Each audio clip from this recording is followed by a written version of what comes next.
Hey guys, LevelCap here. Today is Monday, which means it's time for an episode of Loadout, the series where you guys, the viewers, get to pick a gun and customization for me to use. The way you do this is you leave a comment down below, letting me know what kind of weapon and accessories you'd like me to run with, and I will pick one of the top rated comments for the next episode. Today's top comment comes from Jacole. He says, Gordon Freeman Loadout. Primary MP7 with hollow sight, laser sight, standard barrel, folding grip, no camo. Secondary G18 with flashlight, semi-auto mode only. Gadget 1 is the FGM 172 straw, and the gadget 2 is M2 Slam M67 frag. I'm posting this for nearly 6 months now, so I would appreciate it if you could try this setup. Well, I also have awesome memories of playing Half-Life 2 and using this MP7. Now, this is not the first Gordon Freeman loadout. I've actually done one in Battlefield 3 before with the MP7 in that game. And unfortunately, I have to say I actually like the MP7 in Battlefield 3 a bit more than I do in Battlefield 4. Now, since Battlefield 3, the MP7 has gained a lot more vertical recoil. Its horizontal recoil has gone down a little bit, but that's what kind of made it so cool in BF3, is that it had so little vertical recoil that you could really just aim at head level, get a lot of headshots, and put people down very quickly.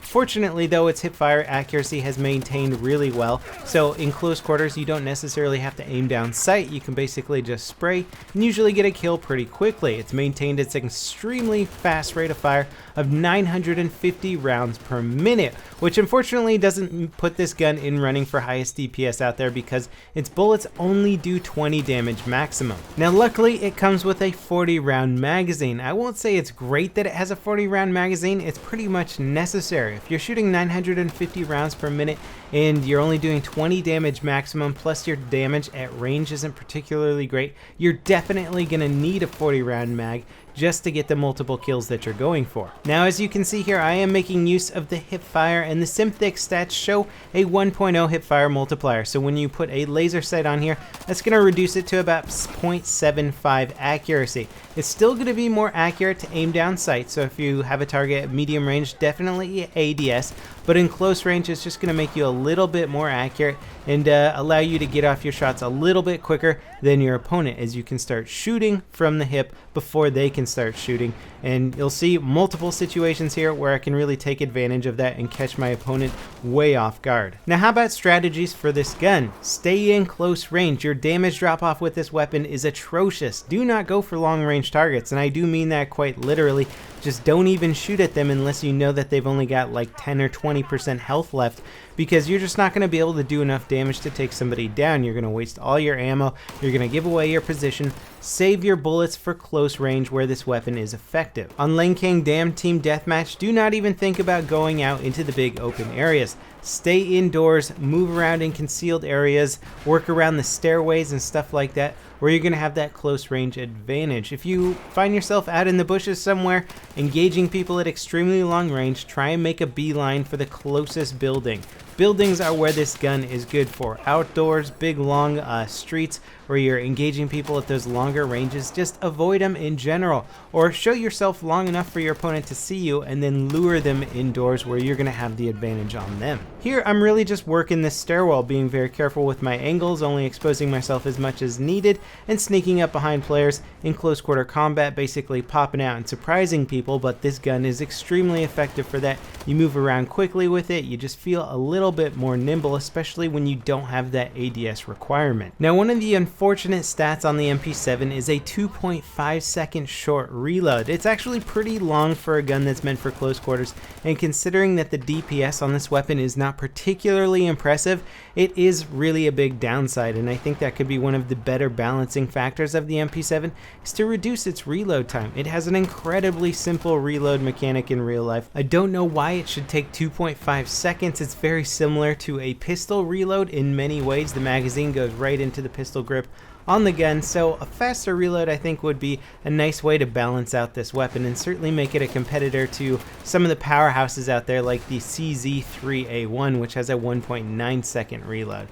Certainly the PDWs could use a little bit more balance between them. Now in this clip here, you're going to see that I get myself into a situation that could potentially be a long range engagement area, but I basically make my enemies come to me and make them come into close range situations, and I get the advantage. So here I am coming around this corner, and bam, here's long range. So I get this guy under the stairs here, but somebody long range is shooting at me. I don't get that guy. I get a kill assist, and now they're coming around the corner trying to deal with us. So rather than exposing myself at extreme long ranges, I'm just staying here waiting for the enemies to come to me. I see that they're already throwing flashbangs and grenades in here, so they are definitely aware of our position, and now that they're in close range, I get the advantage. I have a hipfire advantage, and I don't have to worry about just getting wasted by nice, accurate, high-powered ARs at long range. The trick to remember is that you are playing an engineer, because PDWs force you to play the engineer class in Battlefield. For it, you do have a SMAW as backup, and I'm going to use it here to try and get some longer range kills, although not always successful. This is going to be a much better way to engage your long range targets rather than trying to burst fire them with the MP7 at extreme range. I only got that guy there because my teammates were already shooting him. Now we've moved on to Flood Zone, and although I'm not a huge fan of this map because it does really promote some crazy chaotic gameplay, it is one of the better maps to use a close range weapon on. You have the choice of staying off the top of the roofs and just working inside the buildings, where you can keep the ranges very close, and that's where the MP7 is going to excel. Stay in the stairways, stay on the lower levels. Once you get up on the top level of the roof, you basically just don't want to expose yourself to those big sniper angles unless you know that your team has those sniper locations. Fortunately for this game round, my team had most of the sniper locations, so I didn't have to worry about it too much on the rooftops. But you basically just want to stay in these dark little corners, work these weird little angles, and then you're going to get that advantage again. It's not a very complicated strategy with the MP7. You just really got to force yourself to do it. And it's hard, especially when you're used to playing certain maps with better weapons, better long range weapons, and you know the paths that you like to play, and you know that you can take people out by peeking around this corner really successfully, and then you try it with the MP7 and you realize that, oh wait, I really am doing nothing at range and this guy's just gonna waste me. So it's basically about adopting a different mindset. Much like when you pick up a shotgun, you intuitively know that, hey, I shouldn't really be shooting this at range. I need to be fast, I need to jump around, need to be nimble. You kind of have to adopt that same, or at least similar mindset with the MP7. Although it's not quite a shotgun, it does require the same engagement ranges. Now here I've spawned on the rooftop, and like an idiot, I'm actually hanging out here, and you'll see that it's really a bad idea. I almost lost that firefight there. I'm in an extremely exposed area where I have a very limited number of people that I can actually engage in an effective range. So I quickly realized that I gotta get off of here, but I'm already at 33% health. You know, it's really not working out too well for me. So I jumped down here, almost lose this firefight again, but managed to stay up, and now I am on the lower part of the map, and I can really kind of creep around, use the stairwells, and sort of get up into these smaller areas. Now when I do go on the roofs like this, I usually do it by running in between stairwells, so my exposure on the roof itself is for a very limited period of time.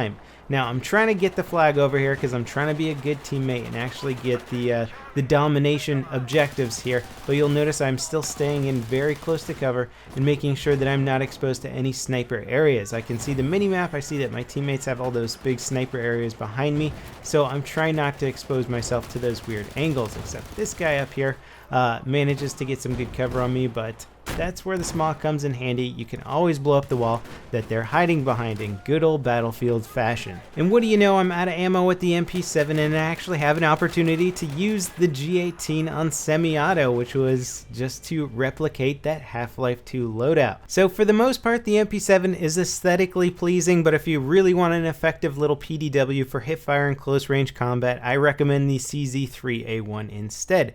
Don't forget to leave your comments for the next week's episode of Loadout, and as always guys, I'll see you next time. This is LevelCap signing off.